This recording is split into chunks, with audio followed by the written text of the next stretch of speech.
तो गाइज़ कल की क्लास में तो हमने काफ़ी कुछ डीप में कवर अप कर लिया था। तो शुरू करने से पहले बस एक यही बात बताना चाहूँगा कि फ़िलॉसफ़ी में जब हम लोग एथिक्स का एक शेप देखते हैं या एथिक्स के पेपर्स में या आंसर्स में हम डालना चाहते हैं, तो बहुत डीप में नहीं जाएंगे और साइकोलॉजी को हमेशा ऊपर रखेंगे फ़िलॉसफ़ी से, क्योंकि आज की डेट का जो पैटर्न है और एवेलुएटर है वो बेसिकली कॉन्क्रीट चीज़ों को बहुत अच्छे तरीके से देखना चाहता है, और फिर कहीं ना कहीं ये ना लगे कि हम लोग एक ऑप्शनल को ही उसमें डाल दिए। This should not be the case. And current affairs के एग्जाम्पल एकदम रिलेटेबल होने चाहिए, कहीं पर भी आप साइकोलॉजी डालो या फिर फिलोसफी या सोशियोलॉजी डालो। Now if we talk about the philosophical angle, और कल का एक छोटा सा रिकैप दोबारा ले लें तो मैंने आपको फिलोसफिकल थोड़े से एक टाइम पीरियड के रूप में बताया था, जैसे हिस्ट्री में चलता है कि हम लोग एंशियंट पीरियड की बात करते हैं, राइट, देन मिडाइवल की बात करते हैं, फिर ट्रांजिशनल पीरियड की बात करते हैं, फिर मॉडर्न पीरियड आ जाता है, राइट। उसके बाद में कॉन्टेम्प्रेरी पीरियड आज की डेट में जैसे जी मूरे के बारे में हमने बात किया था, जो आज की डेट में हॉट वर्ड है। फिर आज जब हम लोग बात करते हैं तो आर्टिफिशियल इंटेलिजेंस, और हमने इलॉन मस्क को भी नहीं छोड़ा था। तो ये बेसिकली आज जब हम लोग थोड़ा सा इसमें सॉक्रेट, प्लेटो और एरिस्टोटल को अलग से देखना चाहें तो कैसे करके देखेंगे।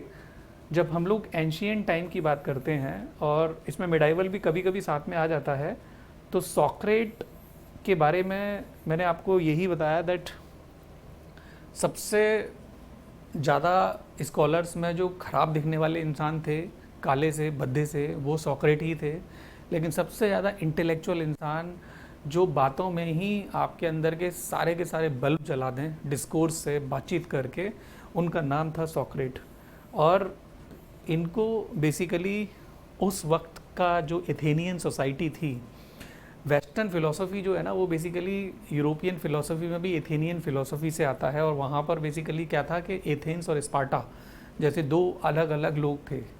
और स्पार्टा टाइप जैसे आज की डेट में पंजाब वाले बोले सो निहाल, जो एकदम मस्कुलर बात करते हैं, और दूसरी तरफ हम लोग जैसे केरला के लोग चले जाएं, बड़े कंटेंटमेंट के साथ में मिलते हैं, या लिटरेरी हब है हमारा वेस्ट बंगाल, तो वहाँ पर इंटेलेक्चुअल जो अवेकनिंग देखने को मिलती है। तो दोनों में अलग अलग बेसिकली विचारों के बीच का बहुत बड़ा अंतर था। तो ऐसे ही स्पार्टन जो बोलते थे वी आर स्पार्टन, एंड दूसरे लोग जो पढ़े लिखे लोग थे, देवदास टाइप, शाहरुख खान जो मूवी में आए वो भी वेस्ट बंगाल की ही दिखाई गई है। देवदास मूवी के अंदर में लिटरेरी हब कैसे काम करते हैं, बाहर से पढ़ने जाते थे, अंग्रेज लोगों को खुश रखते थे। नाउ जब सॉक्रेट के टाइम पर जो रूलर्स थे वो लोगों को डरा धमका के अपने कब्जे में रखते थे और रूल करते थे। जब सॉक्रेट ने आर्ट, पोइट और अपने कला से और अपने थॉट प्रोसेसेस से लोगों के अंदर अवेकनिंग शुरू की, तो थ्रेट लगा रूलर्स को, और सॉक्रेट को जेल में डाल दिया, क्योंकि ये उनके रूल को थ्रेट कर रहा है। और फिर उसको किस चीज़ का पनिशमेंट देने के लिए बोला गया कि ये हमारे खिलाफ साजिश रच रहा है। सॉक्रेट का एक स्टूडेंट था प्लेटो। ये मैं कहानी बार बार सुनाता हूँ, बड़ा मज़ा आता है, आप लोगों को भी सुनने में मज़ा आता है, जो मुझे बाद में और बीच में क्लास में पता लगता है। तो प्लेटो ने छुड़ाने की भी कोशिश की, छुड़ाने गई भी जेल में, लेकिन सॉक्रेट तो सॉक्रेट थे। वो बोले कि भाई तुम मुझे विचारों के रूप में ज़िंदा रखना चाहते हो इस दुनिया में, या फिर मुझे एक्चुअली में ज़िंदा रखना चाहते हो 60 70 80 साल के लिए। तो लास्ट में यही बात समझ में आई कि मैं आज यहाँ से चला जाता हूँ तो मैं फिजियोलॉजिकली तो ज़िंदा रह जाऊँगा, लेकिन मेरे विचार मर जाएंगे। लेकिन आज मैं नहीं जाता हूँ, और अपने उसूलों को जो मैं लोगों को बताता हूँ वो मैं खुद पालन कर रहा हूँ, और मैं खुद लड़ूंगा। यदि मैं फ्री मतलब इनोसेंट साबित हो गया तो फ्री हो जाऊँगा, और ये मुझे क्यों मारेंगे। लेकिन प्लेटो की बात उनको समझ में नहीं आई, और लास्ट में नेसेसरीली उन्हें पनिशमेंट मिला, और एक बॉल में उन्हें पॉइज़न दिया गया, और उसको उन्होंने पिया और वो चले गए। लेकिन कहा तो यही जाता है कि जो प्याला था, बॉल था, उस प्याले में विष था ही नहीं तो सॉक्रेट मर गया होता। और इसीलिए क्योंकि हम आज बात कर रहे हैं सॉक्रेट की, प्लेटो ने पूरी ज़िंदगी सॉक्रेट जो उसका टीचर था उसके बारे में बात करते हुए बिता दिया। एरिस्टोटल ने, जो प्लेटो और एरिस्टोटल दोनों का एसेंस निकोमिशियन जो फर्स्ट बुक ऑफ एथिक्स बनती है उसमें निकाल के लाया। तो आज सॉक्रेट का नाम क्यों प्लेटो, एरिस्टोटल, जी.ई. मूर, हम लोग इथिक्स की दुनिया में उनके नाम को बहुत आइडियल तरीके से देखना क्यों? क्योंकि उनके विचार बहुत अच्छे तरीके से ज़िंदा हैं। महात्मा गांधी जैसे बहुत कम लोग, सॉक्रेट भी, जो खुद बोलते थे और वही काम भी करते थे, कम मिलते हैं। नाउ सॉक्रेट से पहले की जो दुनिया थी वो सॉक्रेट को बनाने में बड़ी अच्छी मदद करती है, और पहले की जो दुनिया थी उसका नाम था सोफिस्ट एरा। ये सोफिस्ट एरा बेसिकली आती है सोफिया वर्ड से, और जब बेसिकली लोग जानते नहीं थे और लोगों को अपनी बातें मनवाने के लिए कुछ ना कुछ बोल के या फिर पढ़ाते थे, तो जस्टिफिकेशन या रीज़न या एक्सप्लेनेशन कैसे देते थे? तो उनके दो पिलर्स थे। एक पिलर था सब्जेक्टिविज्म एंड दूसरा पिलर था रिलेटिविज्म।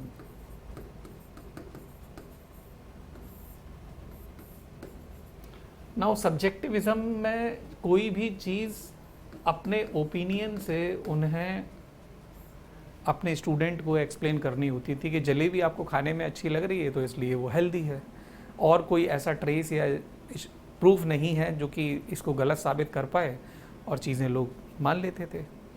राइट, गैलीलियो के टाइम पर क्या उसने बोल दिया था क्रिश्चियनिटी को ऑब्जेक्ट करने के लिए, या क्रिश्चियनिटी के अंदर में यही माना जाता है that we are having a system which is heliocentric, sun जो है, सॉरी जियोसेंट्रिक, अर्थ जो है वो सेंटर में है। जबकि गैलीलियो ने क्या बोला? That it is not correct. Right, we are heliocentric, sun is at the centre. अब क्रिश्चियनिटी के अंदर जो बात लिखी हुई है और उसके खिलाफ बात किसी ने बोल दी तो फिर तो वो कल्प्रिट हो गया, उसको पनिशमेंट दिया ही जाना चाहिए। पनिशमेंट दिया भी गया, फिर उसे माफ़ भी किया गया मॉडर्न एरा में आने के बाद। अब गैलीलियो ने इन लोगों को माफ़ कर दिया, सॉक्रेट ने हम लोगों को, सारे लोगों को माफ़ कर दिया जिन्होंने उसे एग्जीक्यूट किया था, या फिर हमने उसे माफ़ किया, ये तो आप ही समझो या मैं समझूंगा। नाउ कमिंग बैक, रिलेटिविज्म को कैसे ये लोग सोफिस्ट एरा फिलोसॉफिकल वे में, जस्टिफिकेशन वे में लोगों को, अपने स्टूडेंटों को समझाते थे कि कॉन्टेक्स्ट इफेक्ट, कि क्या सही है क्या गलत है, उसका कॉन्टेक्स्ट इफेक्ट। उसी तरीके से न्याय हो जाता था। अब न्याय भी इलेक्टेड वे में होता था। सॉक्रेट को भी जब पनिशमेंट मिला था तो उसमें वोटिंग पड़ी थी, रिव्यू पेटिशन हुई थी। रिव्यू पेटिशन में ही was very close to get justice. It was not that कि वो सेलेक्टेड होते थे जज की तरह, इलेक्शन में था, डेमोक्रेसी थी, राइट, जजेस के सिस्टम में भी। नाउ कॉन्टेक्स्ट इफेक्ट आज के रूप में यदि हम देखें तो for example, honesty is the best policy when it comes to the personal life, and when we become bureaucrat then diplomacy become the best policy. sometimes इसे चाणक्य नीति भी बोल देते हैं, कूटनीति भी बोल देते हैं, राइट।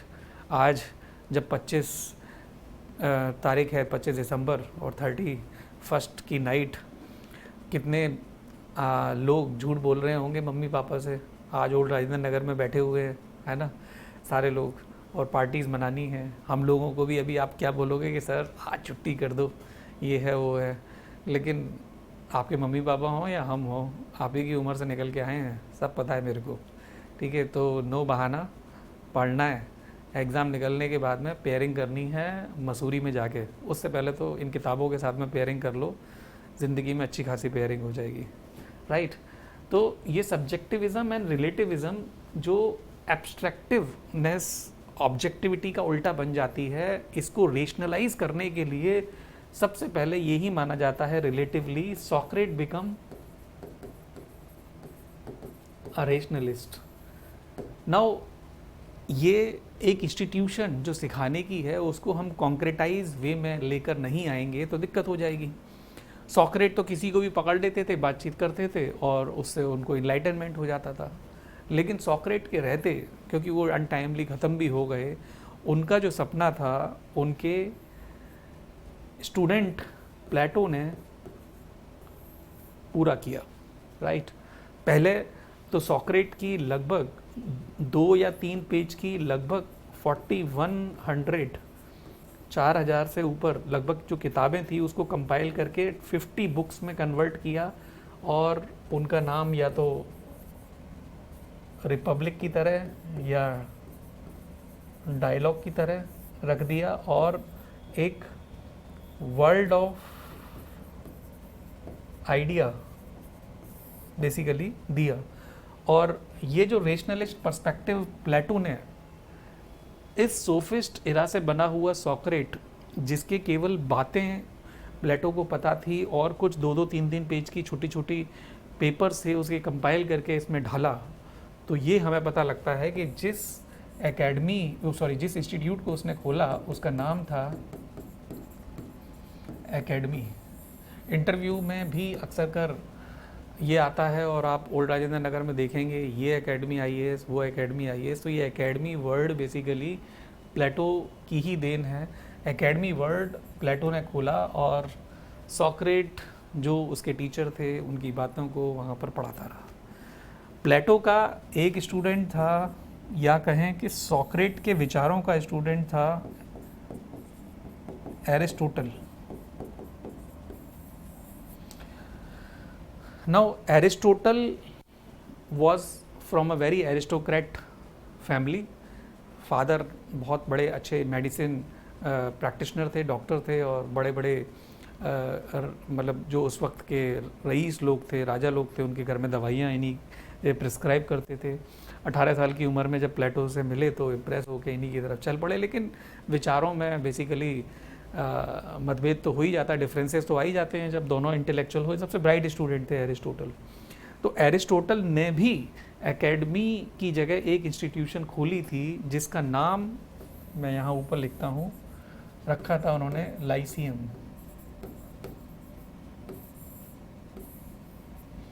पढ़ाते रहे एरिस्टोटल, और जहाँ पर सॉक्रेट का जो कॉन्सेप्चुअलाइज बेसिकली वर्ल्ड बना,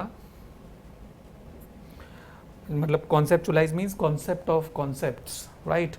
वही वर्ल्ड प्लेटो का आइडियलिज्म के रूप में नाम माना गया, मीन्स वर्ल्ड ऑफ आइडिया, जो कि एक ड्रीम वाला वर्ल्ड था, उटोपियन टाइप, मेंटल मैप। जो चीज़ें बेसिकली अपने आप में एग्जिस्ट करती हैं वो अपने प्योर फॉर्म में एग्जिस्ट नहीं करती, and they just want to retain और get to the best of the best equilibrium. For example, मैं यदि सुख चाहता हूँ तो ब्लिसफुलनेस की तरफ आना चाहता हूँ, और इसी सुख के नाम के लिए प्लेटो ने यूडेमेनिया, राइट, जो कि साइकोलॉजिकल प्लेजर को ज़्यादा बेसिकली डिनोट करता है, नोटिफाई करता है, और इसके रेफरेंस पॉइंट को एक्सप्लेन करने के लिए हम फिजियोलॉजिकल प्लेजर की भी बात कर लेते हैं। वैसे यदि प्लेटो का इसमें आपको मेंशन करने की ज़रूरत नहीं है, इट इज़ बेस्ड ऑन बात करें हम लोग रेशनैलिटी, स्पिरिट एंड एपेटाइट। ये 3 इसके बेस बनते हैं, राइट। जो प्लेटो ने बोला इडोमोनिया का बेस जो है वो ये 3 है, और वो ये कहते हैं कि कोई भी पर्सन या कोई भी थिंग अपने आप में एग्जिस्ट जो करती है वो बेस्ट फॉर्मेट में नहीं होती है, and it tries to reach to the best equilibrium, और जो प्योरेस्ट फॉर्म है वो इडोमोनिया से कंफर्म करती है, और उसी के लिए हमें अपने अंदर जो है वो वर्च्यूज़ कहें या फिर मीन्स अच्छे वाले कहें वो ढालने पड़ते हैं। फॉर एग्ज़ाम्पल, रेशनैलिटी के लिए आपको ज्ञान चाहिए, नॉलेज चाहिए। सो बेसिकली एरिस्टोटल क्या बोलते हैं, knowledge is virtue, virtue is knowledge. Plato ने उससे पहले ही क्या बोल दिया था, दैट विजडम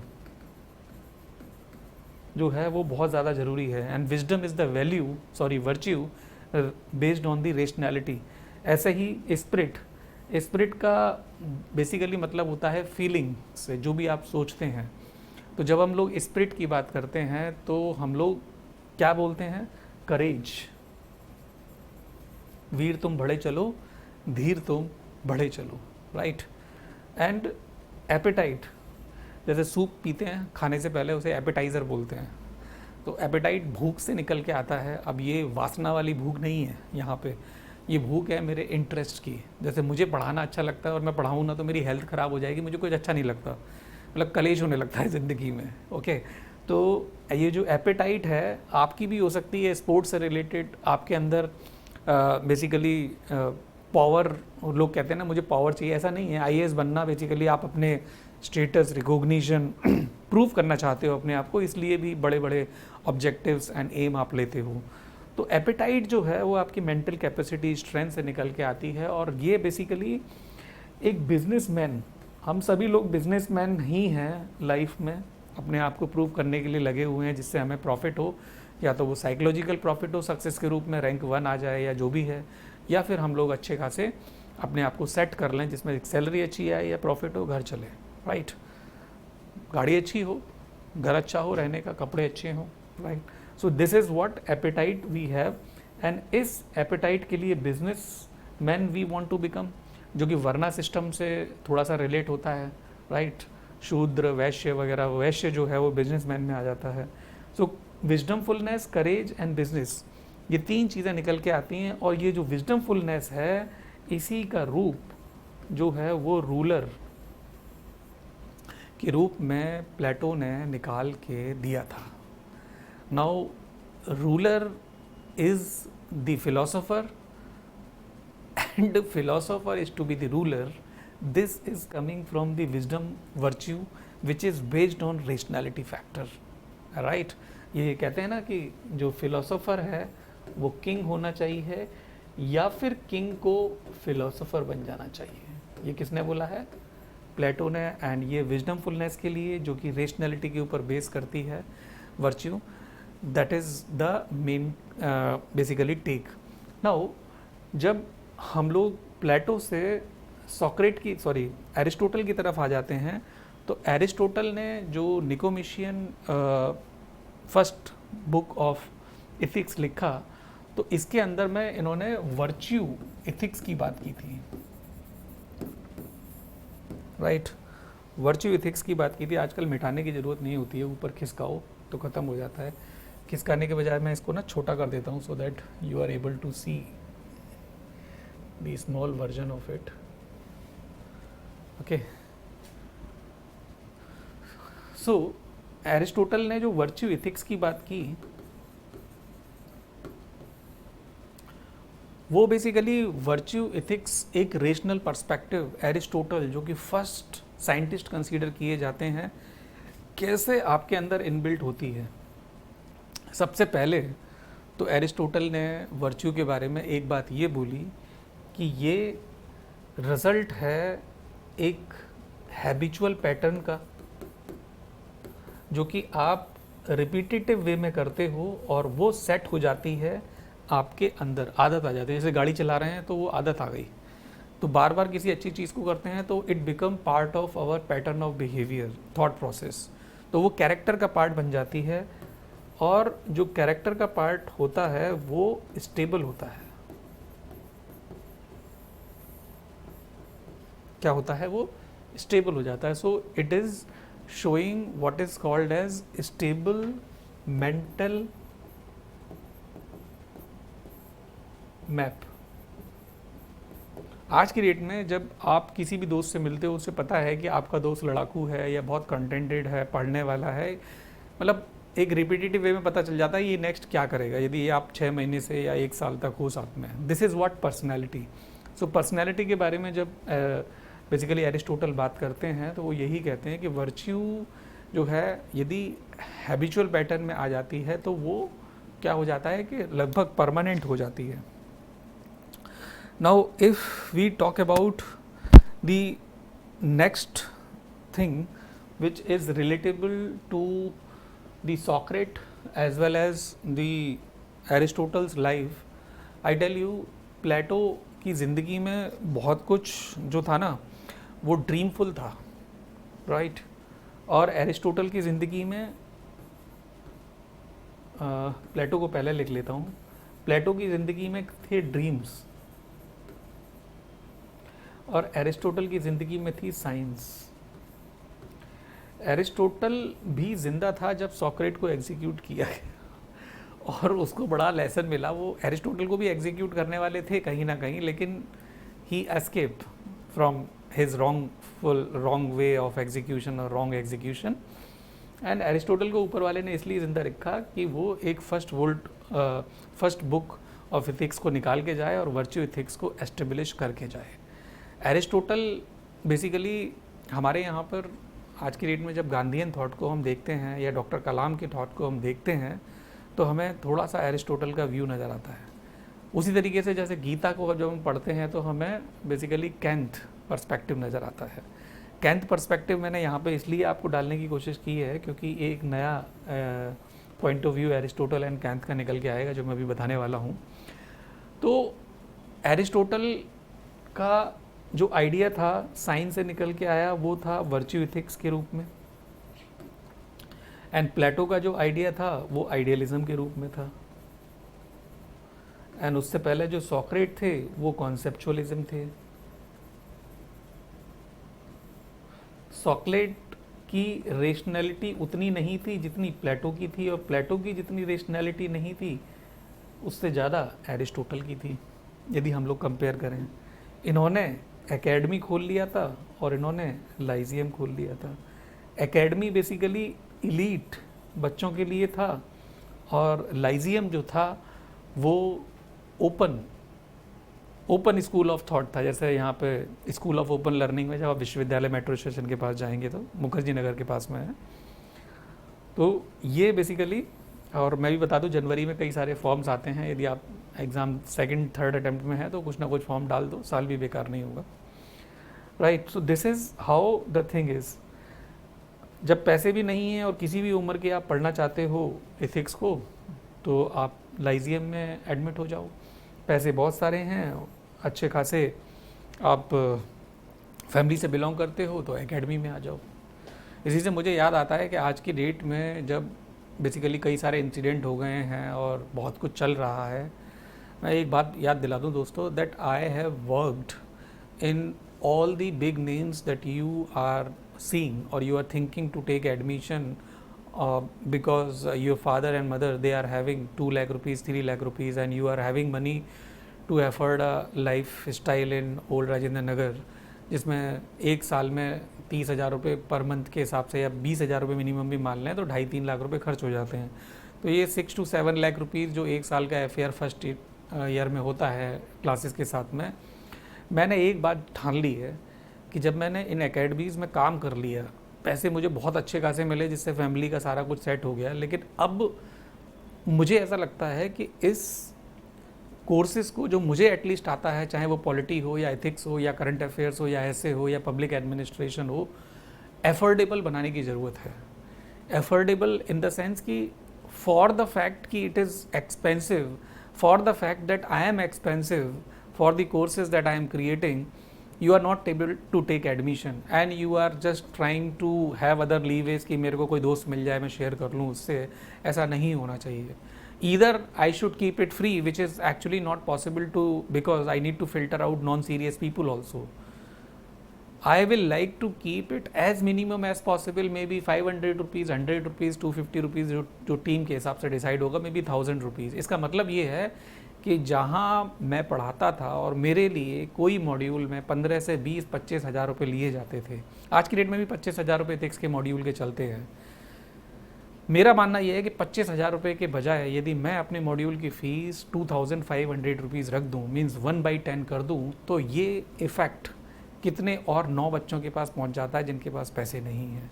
एंड मैं ये करना चाहता हूँ और मैंने अपने टीम को बोला है और मैं खुद अपने आप को कई सारे कोर्सेज़ के लिए फ्री भी रखने की कोशिश करूँगा। फ्री मतलब 100 रुपये या जो भी चीज़ें होंगी जिससे कि बिल्कुल क्राउड इकट्ठा ना हो जाए। This affordability should be the guiding theme for this education. And education हमारे इंडिया में बेसिकली टीचर्स की इसलिए वैल्यू नहीं है क्योंकि गवर्नमेंट ही नहीं चाहती। IAS आप बनते हो, इट इज़ वेरी अनफॉर्चुनेट कि टीचर से आप अपने आप को ऊपर समझोगे कल के लिए, जो कि आप हो नहीं सकते अपने मदर फादर से या टीचर से, राइट। बिकॉज हमें तो जो रिटायर्ड हैं या बहुत सीनियर IAS हैं हम उनको देखते हैं जो कि बिल्कुल हम्बल हो चुके हैं, सब कुछ देख चुके हैं, और जितना आप बड़े होते जाते हो, जाइगेंटिक होते जाते हो, एलिफेंटिक पॉम्पस बॉडी में आते जाते हो, उतना ही आप शांत होते जाते हो। तो मैं एक ही बात कहना चाहता हूँ that I am at this point कि इसको मैं बिजनेस के रूप में ना देख के एजुकेशन को wide spread knowledge of world के रूप में देखूं, जो कि बहुत अच्छा होगा। एंड आप लोगों की तरफ से यही है बेसिकली कि आप कुछ नहीं कर सकते हैं तो अपने नीडफुल स्टूडेंट की तरफ मेरा ये मैसेज पहुंचाए, जिससे कि वही नॉलेज जो 25,000 रुपये में आपको मिल रही है वो 2,500 रुपये में, 2,000 रुपये में मिल जाएगी। Because if you see my profiling, I have worked in best of the best institution wherein you want to be part of by paying hefty amount of fees, more than 2 lakh rupees or around 3 lakh rupees. So all things what I was teaching there will be taught here in the same amount, maybe 2,000, 1,500, 2,500 from time to time. So this is the message also in this. हम लोग आगे चलते हैं, थोड़ा सा हो जाता है कभी कभी। Now जब कैंट की हम लोग पर्सपेक्टिव की बात करते हैं इसमें, तो जो कैंट का पर्सपेक्टिव है वो बेसिकली ये कहता है कि जो रेशनल पर्सपेक्टिव है बेसिकली वो अपने आप में काफ़ी नहीं है, क्योंकि हमें एक्सपीरियंस का भी तालमेल बैठाल के रखना चाहिए। Basically when we say that aptitude right and attitude, दो डायमेंशन हो सकती हैं हमारे लाइफ की जो भी हम काम करते हैं। एटीट्यूड मैंने आपको बताया, लॉन्ग इंड्योरिंग प्रीडिस्पोजिशन, जो बिहेवियरल पैटर्न्स हैं, जैसे सी सेट एग्ज़ाम है राइट, उसमें एप्टीट्यूड शो होता है, उसमें हम लोग को ऐसे नहीं लिखना होता। ऐसे और पर्सनैलिटी टेस्ट, वहाँ पे हम लोगों का एटीट्यूड देखा जाता है, क्योंकि हमारे वैल्यूज़ को देखने के लिए जो कि लेटेंट कंपोजिशन है हमारी पर्सनैलिटी का, जो कि हिडन है, उसके अंदर में विंडो एक ही है जो कि एटीट्यूड की जाती है। तो एटीट्यूडनल टेस्ट होते हैं ऐसे के रूप में। तो जब रेशनल पर्सपेक्टिव आता है, मैथमेटिकल पर्सपेक्टिव आता है, साइंटिफिक पर्सपेक्टिव आता है, तो कांट ने ये बोला है कि रेशनल पर्सपेक्टिव अपने आप में सब कुछ नहीं है। आपका एटीट्यूड, जो आपका अनुभव हो रहा है इस दुनिया में, यानी कि जो बात यहाँ के लिए ठीक है वो बात हो सकता है वेस्टर्न कंट्री के लिए या कहें कि थर्ड वर्ल्ड के लिए ठीक नहीं होगी, right. So when there is a mix of it, there is a mix of aptitude and attitude, then you are able to have good altitude in life, which is true. and इसी के लिए कांत ने इन दोनों को मिला के एक critical perspective दिया, जिसको बेसिकली ट्रांसेंडेंटल मेथड बोलते हैं।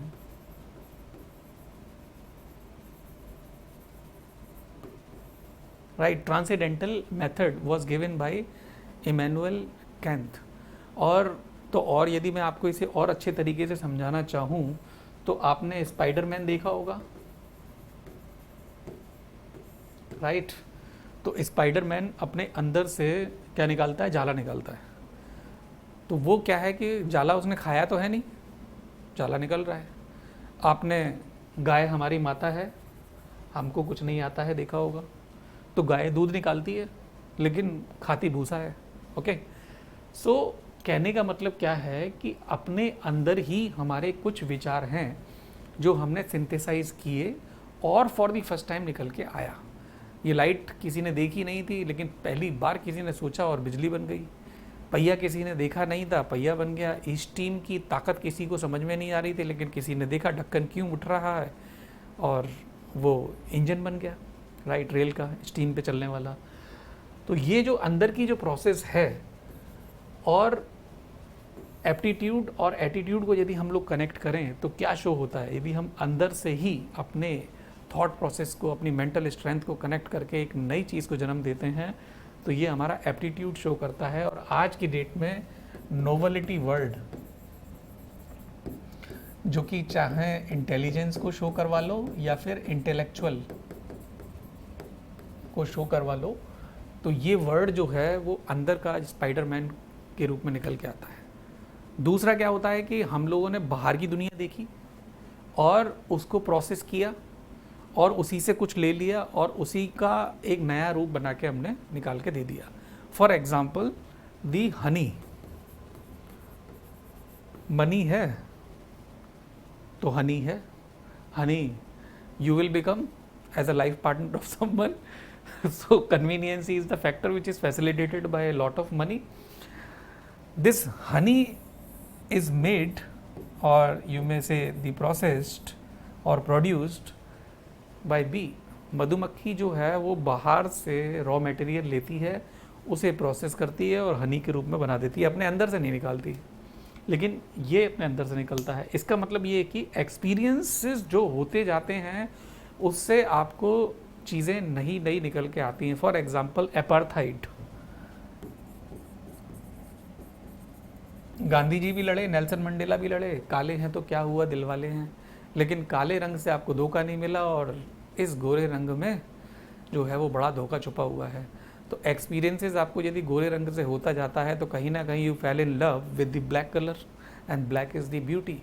Okay, now irony of life is that ki we all are attracted towards beautiful faces, and that is why we are having lot of instability in Bollywood and Hollywood. Why we don't have that amount of instability in other person's life who are lower middle class, or they are seeking happiness and blissfulness in small things. Okay, ये आपको समझना पड़ेगा। जब success बड़ी बड़ी होती है, पैसा बड़ा बड़ा आता है, तो डिस्टर्बेंस भी गाइस बहुत बड़ा हो जाता है। अगेन, तो कांट को जब हम लोग रेशनलिस्ट व्यूज़ जो सॉक्रेट, उसके बाद में प्लेटो, फिर उसके बाद में एरिस्टोटल ने दिए, यदि समझने की कोशिश करते हैं तो यही चीज़ निकल के आती है। और कांट भी अपने आप में कांट नहीं बना, ये हमेशा कहता है आई कांट। ये कांट बेसिकली डेविड ह्यूम या फिर लॉकी, जॉन लॉकी जैसे एक्सपीरियंस बेस रखने वाले, जिसको एम्पिरिसिस्ट बोलते हैं, उनके बेस पे ये थॉट प्रोसेस निकाल के लाया। और दूसरी तरफ उसने डेकार्ट जैसे लोगों को भी पढ़ लिया। तो डेकार्ट जैसे लोग, आपको पता ही है कि कितने महान लोग थे। वो कहता है एक ही बात, that I think therefore I am. क्यों? क्योंकि आई डाउट ऑन एवरीथिंग।